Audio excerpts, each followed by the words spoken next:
Olá, pessoal, muito boa tarde, bem-vindos! Ótimo! Então, hoje nós vamos falar um pouquinho sobre violência obstétrica, um assunto muito importante que nós, profissionais da saúde, precisamos debater, conhecer, para poder instruir, então, mulheres, né? Gestantes que precisam, né, de um pouco mais de informação e conhecimento e acolhimento de nós profissionais da saúde. Então eu vou aqui já mandar o convite para o Dr. Braulio já, tá? Tô. Muito Olá, bem. Tudo bem? tudo bem você? Tudo certo. Uhum. Muito boa tarde. Primeiro, eu gostaria de agradecer imensamente, né, ter aceitado o convite de estar falando com a gente aí um pouquinho sobre esse tema tão importante, principalmente para profissionais da saúde. O Dr. Braulio Zorzella é um obstetra humanizado e ele também trabalha divulgando, né, conhecimento importante para a população. Então, ele tem um canal também no Instagram, YouTube, onde ele leva informação de qualidade importante. Então, você, profissional da saúde que está aí assistindo a gente, vai lá depois, começa a seguir o Dr. Braulio, porque eu sigo ele sempre, todos os dias, um conteúdo muito Uhum. bacana, muito interessante, de forma generosa, né, Dr. Braulio? Eu que te agradeço e para mim eu gosto muito de falar, gosto muito de fazer lives e hoje nesse horário é justamente os horários das lives que eu tenho feito, então por isso que a gente combinou, né? Falei, então vamos fazer no horário que eu costumo fazer, daí já fica valendo para nós dois a live que você me convidou e a live que eu costumo fazer, né? E quem for me procurar aí Show! não vai achar com esse título de doutor porque eu não uso, então pode procurar lá como Braulio Zorzella Obstetra e vai encontrar com esse nome. Tanto no YouTube tem um canal com esse nome, no Facebook, em todos os lugares está assim, e tem o canal do Spotify agora também, com os podcasts, que é o canal O Parto que Pariu, mas se escrever Braulio Zorzella lá vai encontrar também. Perfeito, show de bola! Então, vamos começar. Primeiro, o senhor poderia dizer para a gente, não, desculpa, perdão, você poderia dizer um pouquinho sobre o que é violência obstétrica? Tá bom. Bom, violência obstétrica ela é uma violência sofrida por uma mulher grávida, seja no âmbito de pré-natal, de parto, de pós-parto ou até mesmo em situações de aborto. Portanto, ela é uma violência de gênero, né, exclusiva de uma mulher que esteja grávida, inclusive. Né? Qualquer outra violência que haja no entorno disso não é violência obstétrica, por exemplo, a violência que o bebê sofre é uma violência neonatal. Né? A violência que um profissional sofre numa maternidade porque não tem condições boas de trabalho, isso é uma violência laboral ou trabalhista, tanto faz. Assim como várias outras violências que estão nesse entorno, né? Mas a violência obstétrica ela é a violência sofrida por uma mulher grávida. Uma coisa que eu acho importante sempre falar da violência obstétrica, né, do que conceitua a violência obstétrica, se a gente pensa hoje que humanizar o parto é o melhor caminho para os desfechos finais, para mãe, bebês, em relação à segurança, né? Então, a gente está falando de protagonismo de mãe ali, estamos falando de evidências científicas para essa segurança, estamos falando de uma equipe transdisciplinar que atua baseado nessas evidências científicas. Qualquer coisa que quebrar um desses três pontos, se quebrar o protagonismo da mulher, seja em relação à autonomia, informação, privacidade, se quebrar alguma das evidências científicas, ou seja, utilizar alguma ultrapassada, ou se quebrar alguma questão da equipe transdisciplinar, ou seja, faltar pessoas na equipe, proibir pessoas da equipe de entrar e coisas desse tipo, tudo isso vai se configurar uma violência obstétrica, porque vai refletir diretamente na mulher, né, grávida. Então, eu costumo também definir a violência obstétrica como sendo violência obstétrica é tudo aquilo que não é parto humanizado. Porque o parto humanizado vai num caminho e a violência obstétrica é justamente a quebra de algum desses caminhos que reflete diretamente na mulher grávida. Perfeito. E o senhor, na sua opinião, né, na sua opinião, por que até hoje a maioria dos partos e nascimentos ainda não são humanizados no Brasil? Não só no Brasil, no mundo todo, né? Se a gente for pensar aí numa gama de 7 bilhões e 700 milhões de habitantes do planeta Terra, né? E quanta gente nasce por aí, a gente vai ver que essa tríade que eu falei, ela é respeitada na minoria das vezes, né? ou seja, a mulher ser realmente protagonista, as evidências serem utilizadas, né? E ter uma equipe completa para esse atendimento. Então, isso é lógico que é o que a gente deseja para que todas as pessoas tenham acesso. Só que ela é a exceção, né? A regra é realmente a quebra de alguma dessas, tanto que as mulheres, elas próprias destacam, numa pesquisa feita pela Fiocruz, que você deve conhecer, né?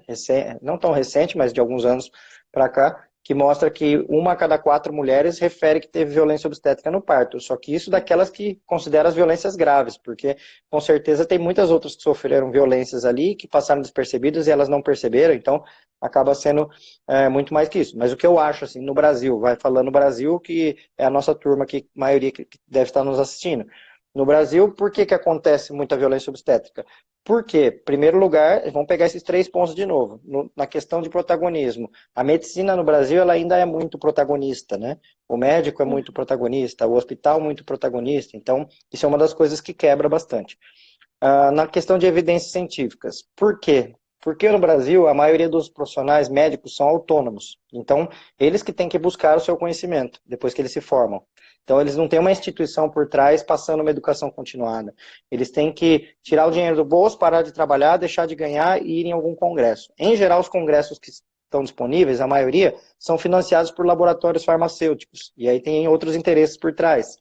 Então, a velocidade de atualização do médico brasileiro ela é lentíssima. Tem coisa que sai hoje que o médico vai descobrir daqui 20 anos, só que a coisa aconteceu porque está trabalhando todo dia, toda hora, não tem tempo para estudar, para se atualizar. Então, é nesse ponto. E no terceiro ponto, que é a parte da equipe, né, transdisciplinar, um dos pontos fortes da equipe é a doula, né? É a pessoa que pratica métodos de alívio físico e emocional para dor do parto, né? Eu sempre falo que a doula é o anestesista natural do parto, né?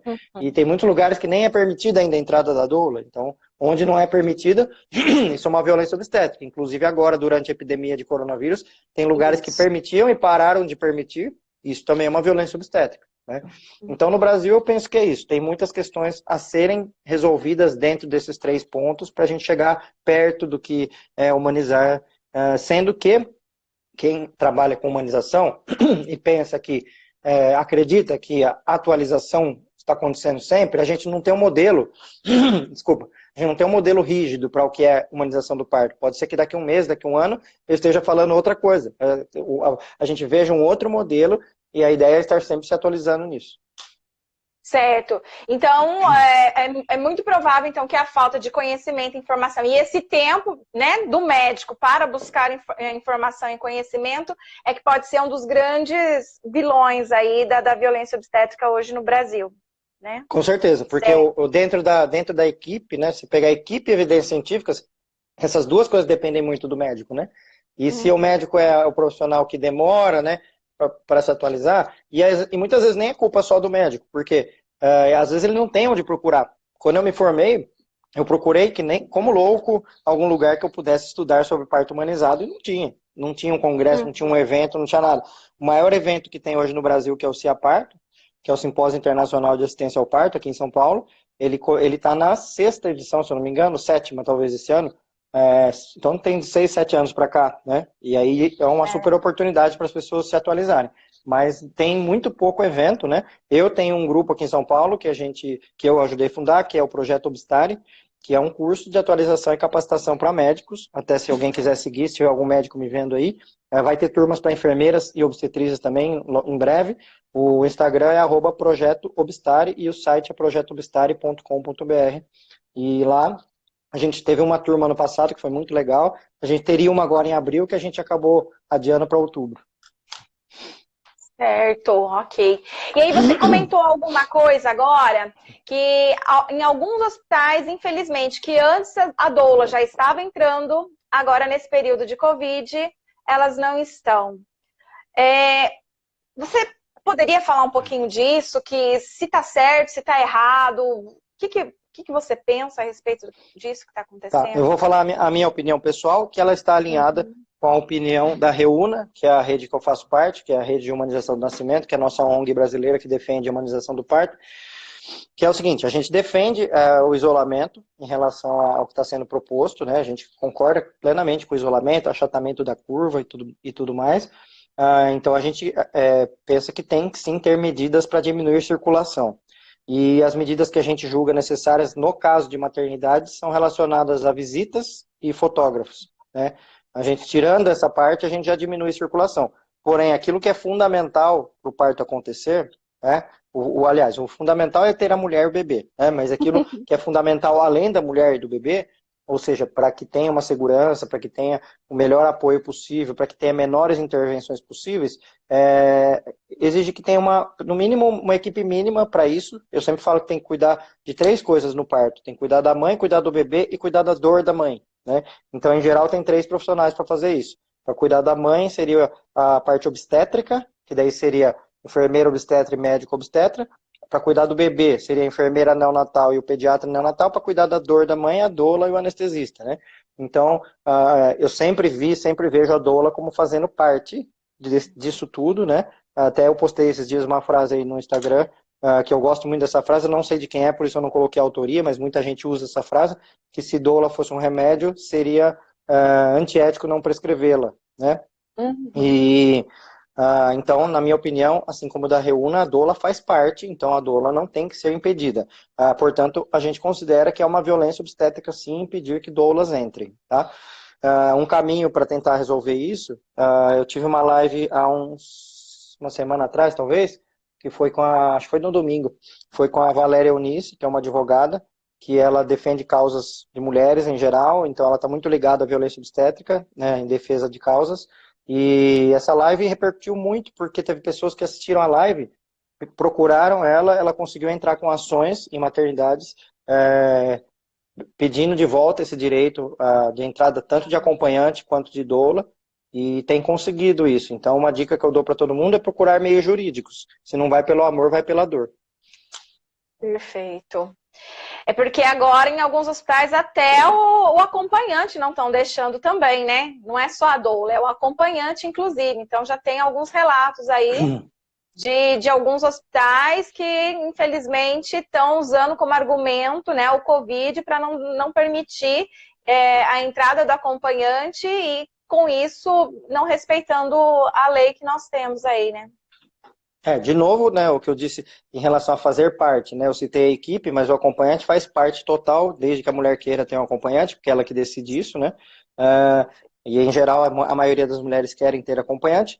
Então, a lei do acompanhante, ela é uma lei federal, que é a lei 11.108 de 2005, e que é uma lei que garante o direito ao acompanhante. Então, o hospital que não estiver cumprindo, ele está fora da lei, né, ele não pode, dentro do hospital, gerar uma decisão interna que vá acima da lei. Se o Ministério da Saúde colocasse essa lei na gaveta e dissesse, olha, não pode mais acompanhante, nós estamos definindo, o hospital teria que acatar. Mas o hospital não pode por si só determinar isso. Então, o acompanhante é um direito por lei das mulheres, que deve ser respeitado, inclusive no planejamento do parto, de todas as mulheres, é importante já ir averiguando como é que está a maternidade onde você vai ter o bebê, se estão proibindo ou não o acompanhante, para já entrar com uma liminar antes, para tentar derrubar isso. E às vezes junta algumas mulheres, junta 3, 4 mulheres que vão parir junto, falam com o advogado, entra com essa liminar, não era para precisar acontecer isso, mas está acontecendo, e muitas vezes, uma vez derrubado isso naquela maternidade,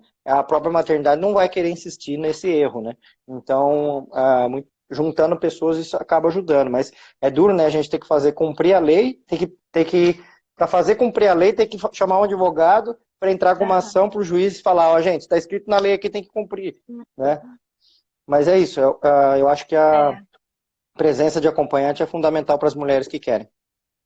Perfeito. E isso fora de pré-parto, né, assim, e se ela for num pré-natal, ou se ela precisar fazer uma ecografia, tem alguns lugares que também não estão mais permitindo acompanhantes por conta, né, do relato de Covid, etc. O que tem deixado algumas gestantes um pouco apreensivas por conta disso. No pré-natal, visando aí uma diminuição de circulação, não tem grandes perdas não ter o acompanhante, né? Eu acho que aí é colocar na balança, eu acho que até por bom senso, a própria mulher pode dizer, não preciso de acompanhante aqui nesse local, mas se ela sentir que ela precisa muito, ela pode exigir o direito dela, né? Mas eu acho que até por por questão social mesmo, de aderir à causa de isolamento, eu acho que é interessante a própria mulher falar, não, beleza, eu vou sozinha no pré-natal, a não ser que não tenha outro jeito, né?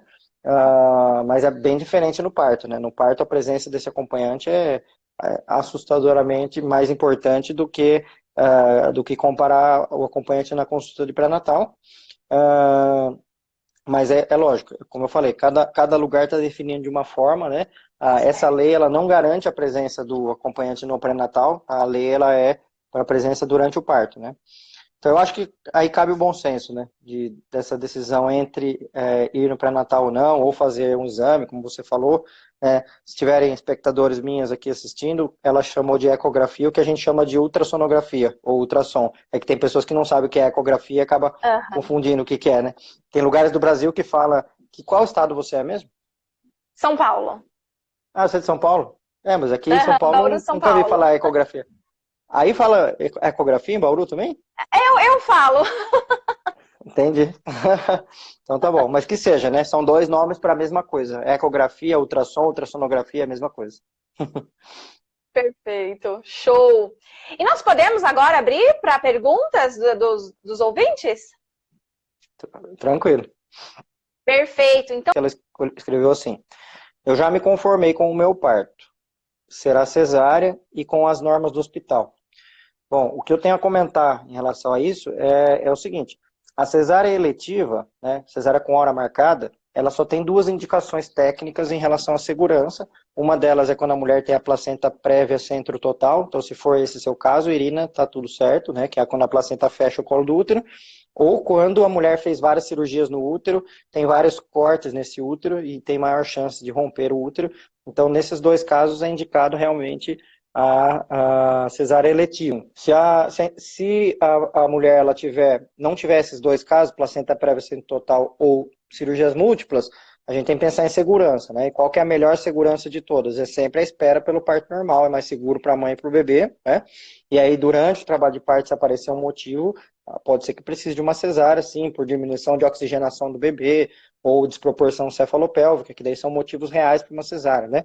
Até porque sempre foi muito ruim cesárea marcada em relação à imunidade para os bebês. Todo bebê que nasce com hora marcada, ele nasce com menos imunidade, porque ele não passa pelo canal vaginal, ele não passa pelo estresse fisiológico do parto, né? E aí, no momento de uma epidemia, aí que tá fora fazer cesárea marcada, né? Inclusive, os hospitais estão cancelando cirurgias eletivas e espero que também cancelem as cesáreas marcadas, porque isso aumenta o tempo de internação das mulheres no hospital, né? Ela fica mais tempo, aumenta o tempo do bebê, aumenta a chance de o bebê ir para UTI, o bebê nasce com menor imunidade, ou seja, cesárea marcada nunca foi um bom negócio, mas dava para aceitar do tipo, beleza, a pessoa já entendeu todos os riscos, sabe que é péssima cesárea marcada, mas vai fazer, beleza. Mas agora em época de epidemia, não dá para pensar só na pessoa e na hora marcada e na disponibilidade, tem que pensar no bebê também. Então, por isso que é melhor passar pelo trabalho de parto e não fazer uma cesárea marcada. Perfeito, ótimo. Que mais aí, pessoal? Tem mais perguntas? Doutor, fui encaminhada para cesárea por parada de progressão e DCP após 12 horas de BR 9 centímetros. Mas bebê ainda... mas ainda alto. Será que eu teria meu parto normal se tivesse esperado um pouco mais? A Cleia que está perguntando isso, né? Então ela foi uma cesárea depois de 12 horas de bolsa rota. A bolsa rota não entra muito na conta aí para pensar em desproporção. A bolsa rota poderia ficar 2, 3, 4 dias, isso não iria caracterizar desproporção, né? 9 centímetros mais o bebê alto, pode ser que sim, pode ser que seja uma desproporção mesmo. Aí depende, né? Porque quanto tempo ficou esperando com 9 centímetros? Em geral, para a gente considerar que o bebê não evolui mais, a gente tem que esperar pelo menos 4 horas na mesma altura. Então, se o bebê tiver com 9 centímetros, não desce nada, a bolsa já rompeu, se colocou ocitocina para ajudar e não ajudou, e o bebê não sai daquilo, aí sim, né, começa a formar a bossa, que é aquele cone na cabeça do bebê, você começa a ver que o bebê não está tendo passagem, daí sim é uma cesárea indicada por desproporção cefalopélvica. Agora, se simplesmente chegou em 9, esperou um pouco de tempo e não foi tentado muita coisa, e não dá para saber o que ia acontecer depois, mas normalmente o recomendado é esperar mais. Certo. A Metamorfose aqui está perguntando, metamorfose psi. Porque ainda é um assunto que a população em geral não conhece, mesmo sendo... Opa, até perdi aqui agora. Mesmo sendo uma violência violência... tão recorrente. Tá, a violência obstétrica, porque primeiro que é um termo relativamente novo, né? Aqui no Brasil começamos a usar em 2010, então tem 10 anos desse termo, né? Por exemplo, o termo estupro é um termo que todo mundo conhece porque já tem, sei lá quantas décadas ou séculos que se usa o termo estupro, né? Inclusive, nomear uma violência é importante para você conseguir combater, para você conseguir judicializar, para você conseguir identificar essa violência, né? Então, por isso que houve essa necessidade de nomear violência obstétrica, justamente para combater, para identificar, para corrigir, para judicializar, né? E como é um termo que tem só 10 anos, por isso que poucas pessoas conhecem. Então, é algo que o que você está fazendo agora, que nós estamos fazendo, todo mundo é sempre falar do tema para que cada vez mais pessoas saibam. Perfeito. Tem alguma pergunta aí que você viu que queira responder? Tá, eu vou ver aqui, ó. Solange Bittar tá falando. O médico, quando inventa situações para justificar uma cesárea, também pode ser uma violência obstétrica? Sim, óbvio, porque feriu as evidências científicas, feriu o protagonismo, a vontade da mulher, então, com certeza, sim, é uma violência obstétrica, além de ser um ilícito ético da parte do médico inventar um diagnóstico para justificar um procedimento, né? Deixa eu ver, ó. A Marcela Vincent está falando, se em tempos de pandemia proibir a entrada do acompanhante é ilegal, sim, é legal, nós estamos dizendo não, que é ilegal, né, já falamos disso aqui, inclusive na parte de acompanhantes é ilegal porque tem uma lei, né, na questão de doulas, aí depende de cada estado que tem lei ou não para a entrada das doulas, quando tem uma lei para a entrada, sim, também é ilegal impedir a entrada da doula, bem como acompanhante. A Sabrina Spampinato está perguntando, qual medida deve ser tomada no caso da mulher ter sofrido violência obstétrica? Quem é notificado? O médico, o hospital? Então, quem sofreu a violência é a mulher, né? Então ela tem que procurar algum caminho jurídico para colocar uma ação. Esse caminho pode ser pelos advogados do SUS, entre aspas, né? Que são os advogados da Defensoria Pública, que é o SUS do direito, né? Mas ela pode procurar outros caminhos também, como advogados particulares, ou pode direto fazer uma denúncia no Ministério Público Federal, pode fazer denúncias também internas na ouvidoria do hospital, né? E aí depende o que ela sentiu, qual foi a violência que ela sentiu. Se foi uma regra do hospital, então ela vai ter que notificar o hospital. Se for uma decisão do médico, ela vai ter que notificar o médico. Se foi uma enfermeira que cometeu a violência obstétrica, a enfermeira, porque a violência obstétrica não é uma violência cometida pelo médico obstetra, ela é uma violência sofrida por uma mulher grávida. Qualquer pessoa que cometeu, se foi uma psicóloga, se foi uma nutricionista, se foi a mulher, a copeira que leva a bandeja, se for o porteiro da maternidade, qualquer pessoa que comete uma violência contra uma mulher grávida, isso é uma violência obstétrica, né? Então, quem tem que ser notificado é quem cometeu a violência. Perfeito. E aí, tem mais alguma pergunta aqui? Deixa eu ver. Bom, se você quiser, eu vou olhando as perguntas. Que eu ia deixar você escolher as perguntas. Tá aparecendo muita pergunta, né? Tá vindo muito aqui. Pode escolher, que bom. sim. Eu já estou acostumado com muitas perguntas. A Simone Lobo perguntou, o tamanho do bebê pode justificar um parto cesárea? Ó, vamos nomear algumas coisas aqui. Primeiro que parto, o bebê sai pela vagina, cesárea sai pela barriga. Parto cesárea não existe, tá? Apesar de muitas pessoas usarem esse termo, mas não existe. Parto, vagina. Cesárea, barriga. Então, vou só mudar a pergunta. O tamanho do bebê pode justificar uma cesárea? Né? Sim, mas não pelo tamanho especificamente. Tem que esperar dilatar todo o colo do útero. E se o bebê não vier, como no caso acima citado lá de 9 centímetros, que o bebê não veio de jeito nenhum, aí sim a cesárea vai ser indicada por uma desproporção cefalopélvica, que traduzindo no português é um bebê muito grande, né, que a cabeça não passa pela pelve da mãe. Mas isso não dá para saber antes, né? Então, o bebê tá grande e vai ser cesárea. Não sei, porque depende da pelve da mãe. Se a mãe tiver uma pelve bem grande, que passa um bebê de 6 quilos ali, qualquer bebê nasce. Não importa se o bebê é grande. Se a mãe tem uma pelve estreita que passa um bebê só de 4 quilos, o de 4.200 não vai passar. Então depende da pelve da mãe, não do tamanho do bebê. Só que não tem como saber sobre a pelve antes. Tem que esperar o trabalho de parto chegar no final, para daí ver que o bebê não nasce. Existe um critério de peso, sim, que é recomendado em termos da cesárea ser a primeira opção, que são bebês acima de 5 quilos. Mas não que seja absoluta essa regra, tá? Mas os bebês previstos acima de 5 quilos aumentam consideravelmente a chance de estócia de ombro, que é quando o ombro não sai a cabeça e não sai o ombro. Então, nesses casos, sim. Mas é muito raro a gente ver chegar nesse ponto, né? Tem muita gente que usa 3.800 do bebê para falar que é um bebê grande. E 3.800 é um bebê médio, né? Não é um bebê grande, né? Bebê grande é acima de 5 quilos, né? Bom, vou olhar mais perguntas aqui. Como fica a indução de trabalho? Essa pergunta é ótima, que a Twine fez. Como fica a indução de trabalho de parto em tempos de coronavírus, visto que aumenta o tempo de internação? Então, essa pergunta ela é bem boa, Twine, porque a gente coloca na balança, né, duas questões. Uma, ficar muito tempo no hospital, e outra, conseguir uma boa indução, e às vezes precisa de 3 dias, né? Então, eu penso que depende de cada caso. Custo-benefício, porque a grande questão da epidemia de coronavírus, vou falar uma frase aqui que eu estou falando incansavelmente todos os dias. Não é um problema para as gestantes nem para os bebês, tá?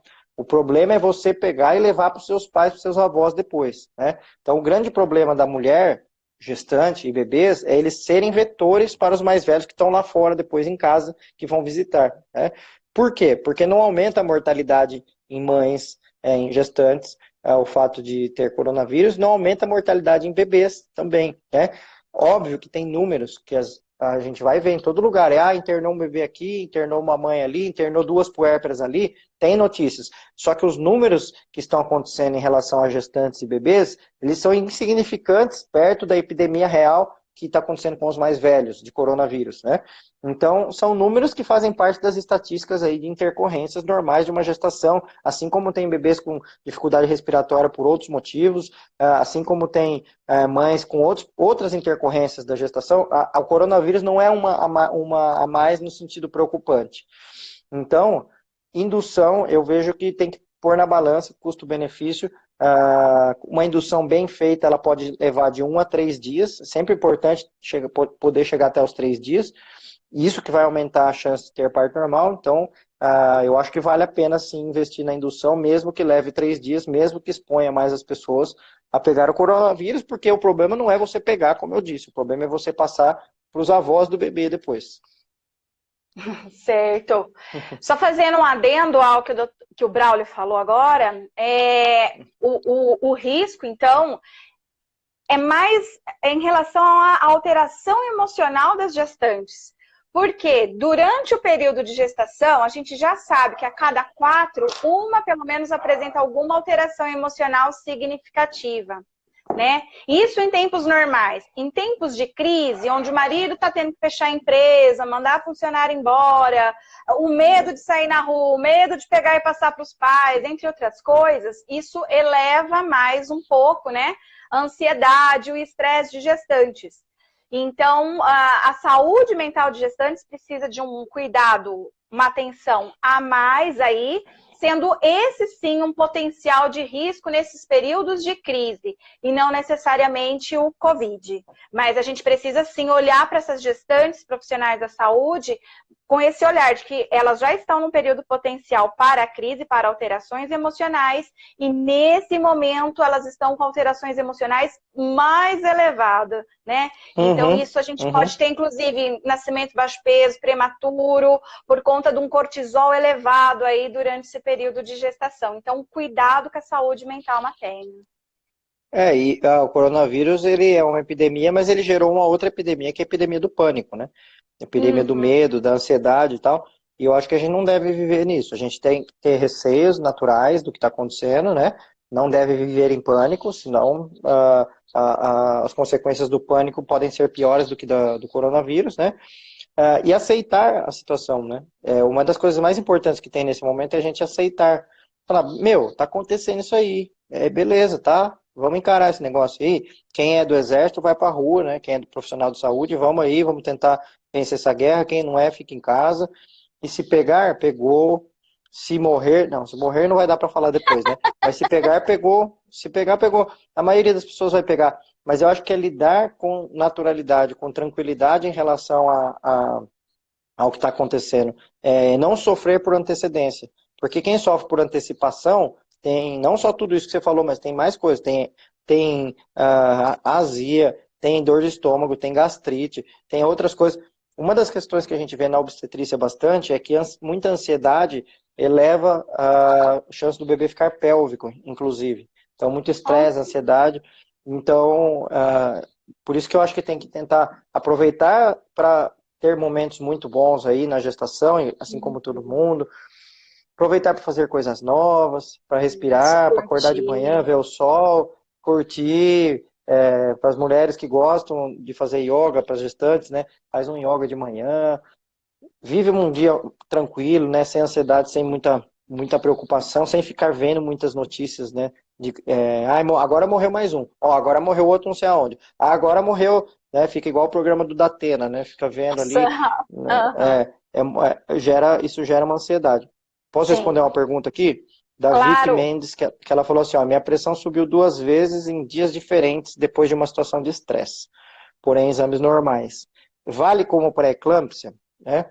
A questão é a seguinte, quando a gente tem 2 medidas de pressão em dias diferentes e elas estão alteradas, a gente fica de olho, a gente considera isso uma hipertensão gestacional, que ela pode não gerar nenhuma consequência para o corpo, para nenhum órgão do corpo, mas pode gerar. Então não vale como pré-eclâmpsia, porque primeiro subiu a pressão, mas se os exames estão normais, ou seja, o exame de urina está normal, não tem proteinúria, ou seja, não tem nenhum acometimento renal, não é pré-eclâmpsia. Agora, se tiver um acometimento renal, será pré-eclâmpsia. Se tiver um acometimento cerebral, eclâmpsia. Se tiver um acometimento hepático, isso chama-se síndrome HELP, né? Mas agora, a pressão subir isoladamente, aí, hipertensão gestacional, que pode ou não ter outras repercussões. Marques Alessandra, na hora do parto, a equipe médica tem que acatar o meu lado de parto da paciente? Claro, de acordo com a segurança da mãe e bebê? Acatar o meu lado de parto da... Marques Alessandra, eu não sei o quão atrasada eu estou aqui nas... Vamos ver uma outra mais fácil. Não dá pra... acho que a Flávia perguntou de novo aqui embaixo. Ó. Em que circunstâncias o útero da mulher pode romper no momento do parto? A ruptura uterina, ela pode acontecer em mulheres que nunca tiveram nenhum filho anterior, mas isso é 1 a cada 1 milhão que pode acontecer simplesmente do útero rasgar, né? O útero abrir pelo próprio trabalho de parto. Mas esse índice ele é ínfimo, numericamente falando. Então, quando acontece uma ruptura uterina, normalmente ela está ligada a alguma cirurgia anterior no útero, seja cesárea ou sejam outras cirurgias, por exemplo, uma miomectomia, quando retiram um mioma do útero, né? Então, o trabalho de parto, ele tem que ser vigiado em relação a essa possibilidade de ruptura. Quanto mais cirurgias a pessoa tem, mais chances de romper. Inclusive, eu falei no começo que é indicado cesárea marcada para quem tem cirurgias múltiplas no útero. Então, quem tirou vários miomas do útero, por exemplo, tem que fazer uma cesárea marcada como segurança, né? Mas no caso de cesáreas, 1 cesárea, 2 cesáreas, 3 cesáreas, a equipe tem que estar vigilante na chance de ruptura uterina e, se ela acontecer, agir de forma rápida, fazendo a cesárea e tirando o bebê logo e corrigindo essa ruptura uterina, né? Mas não dá para pensar o seguinte, então vamos prevenir, vamos fazer cesárea para não ter a ruptura uterina. Só que aí a cesárea em si, se a gente pegar, por exemplo, 100 mulheres que têm uma cesárea anterior e esperar 100 partos normais. Do outro lado, 100 mulheres que têm uma cesárea anterior e fizer 100 cesáreas. Neste grupo aqui vai ter muito mais problemas, muito mais comorbidades de sangramento, infecção, prematuridade do bebê, bebê internado na UTI, do que esperar o parto normal. Então, tem a chance da ruptura uterina? Tem, mas do outro lado tem coisas piores, né? Então, por isso que é sempre indicado passar pelo trabalho de parto. Certo. Deixa eu ver aqui. Existe alguma indicação para episiotomia, Braulio? Episiotomia? A indicação para episiotomia é pegar uma máquina do tempo e voltar lá atrás e fazer. A indicação é viver na década de 90, né? Essa é a indicação. Porque a episiotomia ela já está bem hoje descrita em vários trabalhos bem sérios e interessantes, novos, né? em relação à não necessidade da episiotomia, mas entra naquela questão que eu falei agora há pouco, da violência obstétrica, né? Que a mulher é protagonista, evidências científicas, equipe e tal. Se as evidências não são, se não são atualizadas, aquilo é uma violência obstétrica, né? Então, eu considero a episiotomia hoje como uma violência obstétrica, não só eu, né? Assim como todos que estão atualizados em obstetrícia, porque é um procedimento considerado ultrapassado, né? Só que, como eu disse antes, tem médico que vai descobrir isso daqui 20 anos só porque não frequenta eventos de atualização, ou muitas vezes até não abre a mente para a própria atualização, né? E falar, não, faz 20 anos que eu faço assim, 30 anos que eu faço assim, dá certo, eu vou continuar fazendo, né? Ou seja, desrespeitando o que tem de evidências científicas, mas não tem nenhum caso indicado episiotomia mais. No meu caso especificamente, minha última foi em 2010, então faz 10 anos que eu não faço mais, assim como tem vários outros médicos aí que fazem anos que não fazem mais também, porque aprenderam de outra forma, né? Show, show. E plano de parto no SUS é algo possível? Plano de parto ele é possível em qualquer lugar, porque o plano de parto em si, ele não é um documento, né?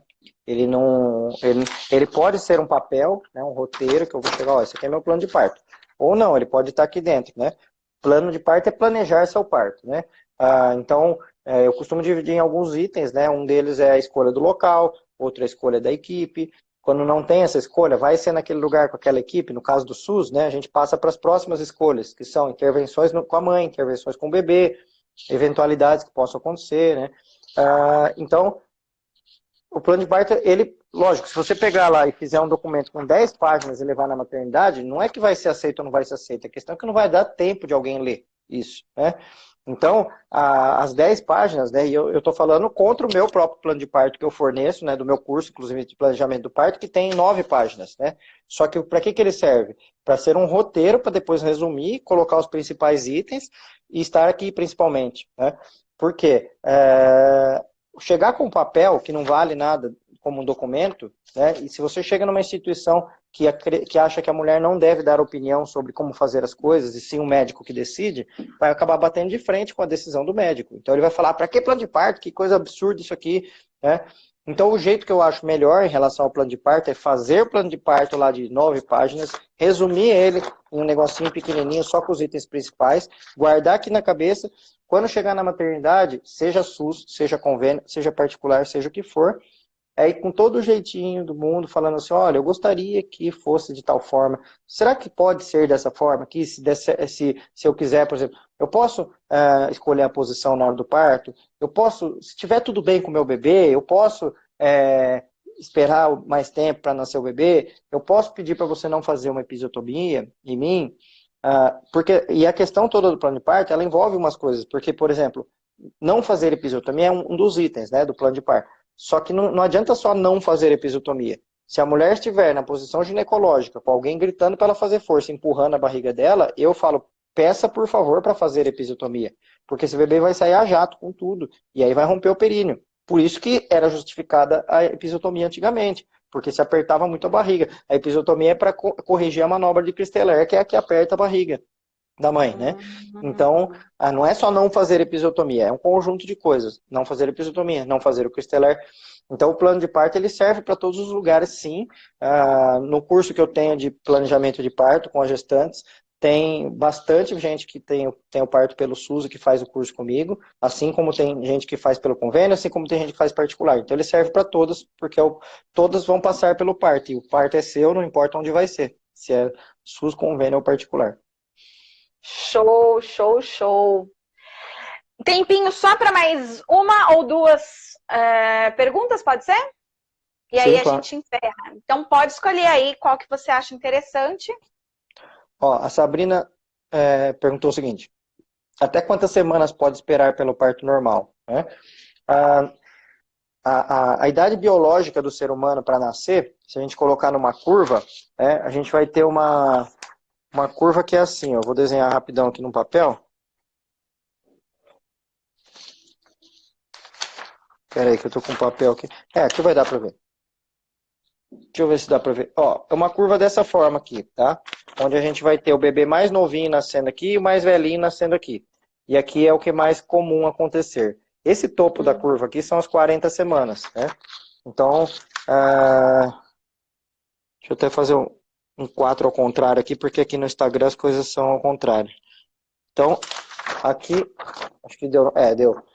Deu. Aqui é 40 semanas, esse topo da curva. O bebê mais novinho de todos que nasce, né, que vai ser 1 a cada 1000 aqui, tem 34 semanas. E o bebê mais velhinho de todos que nasce, ele tem 44 semanas, né?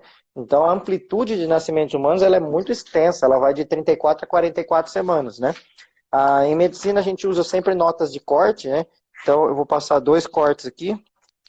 A gente tem esses cortes, cadê? Aqui. Esse corte e esse corte, que são os cortes que a gente tira as pontas, né? São 2,5% para cada lado. E aí, isso aqui vai cair, então, em 37 e 42 semanas. Por isso que a gente fala que a gestação humana vai de 37 a 42 semanas, pois a gente exclui as exceções, né? E no caso, segurança, desde que esteja tudo bem com a pressão da mãe com líquido amniótico, ou seja, a placenta está funcionando bem, dá para ir em frente até quanto for, né? Em geral, os protocolos de algumas maternidades são de indução com 42 semanas, né? Não passar de 42, porque precisaria de uma vigilância bem maior para saber que está tudo bem. Algumas maternidades escolhem indução com 41 semanas pela logística mesmo dessa espera e ter que ficar vendo a pessoa às vezes todo dia, de 41 a 42, então preferem indução com 41. Então, tudo depende do protocolo da maternidade, quanto esperar. Se for uma equipe humanizada, que tenha uma estrutura, uma logística para ver essa mulher, se precisar todo dia, até se for o caso, dá para esperar até 42 semanas. Perfeito. Última agora, Rafael? Última, isso. Tá.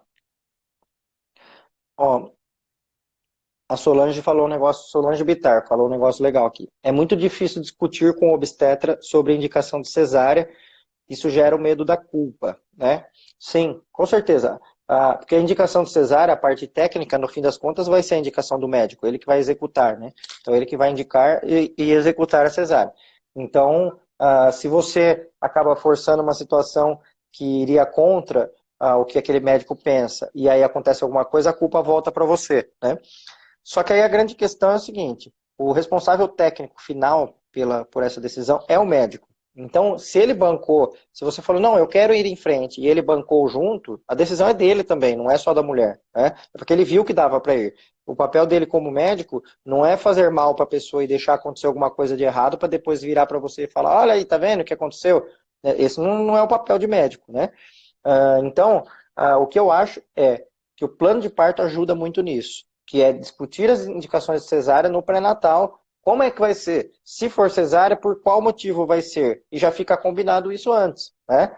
Mas eu tô pelo SUS, como é que eu vou fazer isso? É só perguntar como é que funciona na maternidade onde vai ter o bebê. Por que fazem cesárea nesse lugar aí? Aqui fazem cesárea porque troca o plantão às 7 horas da noite e ninguém passa um caso pro outro plantonista. Fala, então não quero cesárea por esse motivo, né?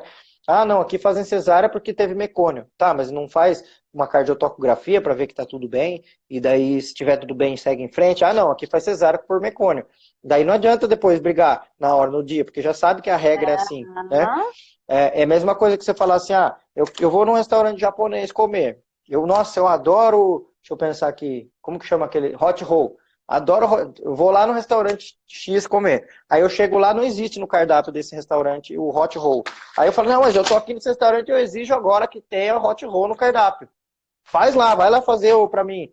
E não tem no cardápio, não adianta. Então, é importante saber o que tem no cardápio de cada lugar, de cada maternidade, de cada equipe, porque exigir na hora realmente pode gerar essa questão toda, de um conflito difícil e que depois pode gerar uma culpa da mulher, né? Porque daí ela que acaba assumindo. E é muito ruim, é péssimo o médico quando ele fala para a mulher, ele fala assim, não, então se acontecer algum problema a culpa é sua. E ele tá falando isso da boca para fora, porque não é culpa dela, é culpa dele, né? É a culpa dele junto, né? Só que ele tá querendo colocar um medo na mulher para a mulher acabar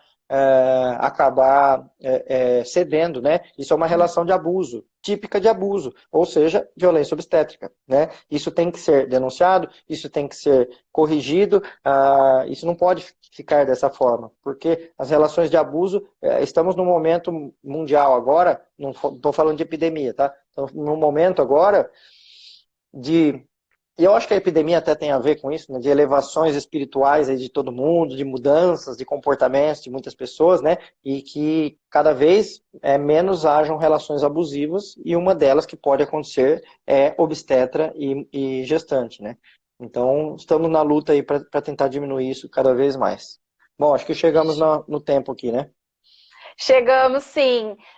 Braulio, agradeço muito, né, a sua disponibilidade em estar aqui hoje falando com a gente, tirando todas essas dúvidas. E você Uhum. tem cursos, né, para gestantes, para doulas também, é isso?